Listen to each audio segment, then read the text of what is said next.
کچھ اللہ کے بندے ایک قافلہ لے کے چلے ہیں جو سمندر کے ذریعے کشتیوں کے ذریعے ان کا محاصرہ توڑنے کے لیے چلے ہیں. ان کو کہہ رہا ہے جو پرامن ہے، جن کے پاس ایک ہتھیار نہیں، ایک پستول نہیں، ایک رائفل نہیں، ایک گولی نہیں، اور وہ صرف امداد لے کر جانا چاہتے ہیں ان مظلوموں کی جن کے اوپر ظلم ہو رہا ہے غزہ کے اندر، ان کے بارے میں اسرائیل نے اعلان کر دیا یہ دہشت گرد ہیں. یہ دہشت گرد ہیں جو پرامن طریقے پر سامان لے کر جا رہے ہیں غزہ والوں کے پاس. ان کو دہشت گرد قرار دے دیا اور کہا کہ ہم ان کو آنے نہیں دیں گے، ان کے اوپر برسائیں گے. چنانچہ ڈرون حملے کر رہے ہیں اس کے اوپر، ساری دنیا دیکھ رہی. اس میں غیر مسلم ہے، اس قافلے میں غیر مسلم ہے زیادہ تر، جن کے دل میں انسانیت کی کوئی رمق موجود ہے وہ اس کے اندر شامل ہے.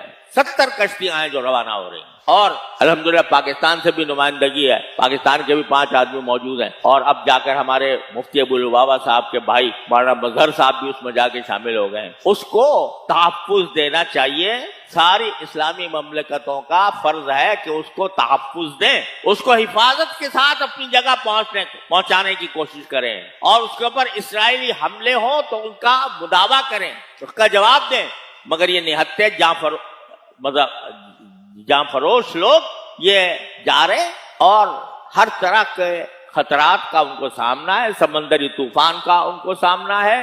دنیا میں عوام میں جذبات ہیں. 44 ملکوں کا کم و بیش سے زائد وہ سمود فلیٹیلا کے نام سے اس پر بھی 2 مرتبہ اٹیک ہو گیا ہے. 44 ملکوں میں مسلمان نہیں، غیر مسلم ممالک بھی شامل. صرف مسلمان نہیں، بھارت پاکستان سے سابق سینیٹر مشتاق احمد صاحب تشریف لے گئے ہیں، اللہ ان کی بھی حفاظت کرے. 5-6 افراد کا نمائندگی کا معاملہ پاکستان کی طرف سے. 44 ملک اور 70 کے قریب کشتیاں اور جہاز، اور وہ صرف امداد کے لیے گئے ہیں. مگر 2 مرتبہ اسرائیل حملہ کر چکا ہے. سیکولر طبقات کی واک ہوتی ہے، خواتین کی بے پردہ خواتین کی واک ہوتی ہے، بڑے بڑے ہیومن رائٹس کے چیمپئنز آ جاتے ہیں. کہاں ہیومن رائٹس کے چیمپئنز؟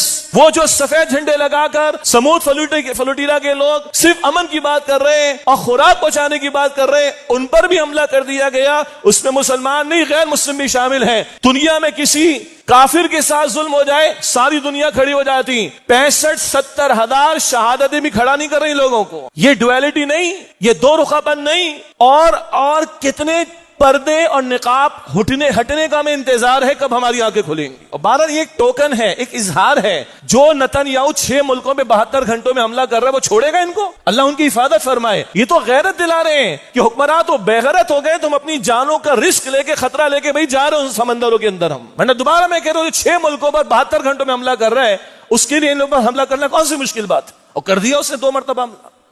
یہ تو حکمرانوں کو غیرت دلا